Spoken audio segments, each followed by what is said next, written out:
At the school committee meeting on Tuesday, December 21st, Superintendent Dan Gudikantz responded to the recent school shooting threats on social media. The warning originally started as an anonymous challenge on TikTok encouraging nationwide school violence on Friday, December 17th. The trend eventually morphed into waves of videos recommending students stay home for safety. Although vague and not mentioning specific school districts, the threat prompted widespread school closures across the country. Some parents in Needham have expressed frustrations about the lack of communication around the threats. Dr. Dan Gudikantz said the district and the police department decided early on that it was not a credible threat, but he will enhance the communication around school safety moving forward. The Needham Public Schools, my office, the principals, administrators work very closely with the police chief and the school resource officers on a regular, sometimes daily basis. And that is work that we've been doing is documented in our Memorandum of Understanding and in just so many of the different educational programs we offer for our students and for staff. We, the police chief and I, had determined early on that this was not a credible or viable threat.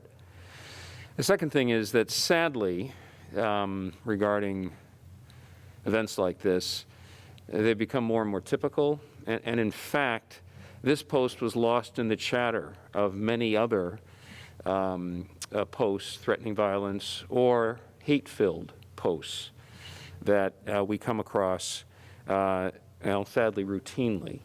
And in my view, it's not possible, nor is it appropriate to respond or desirable to respond to these posts or, frankly, to breathe oxygen into them.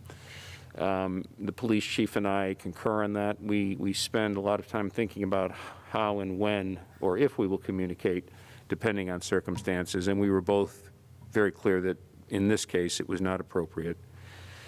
And as you know, we engage routinely in safety drills and training with our students and staff.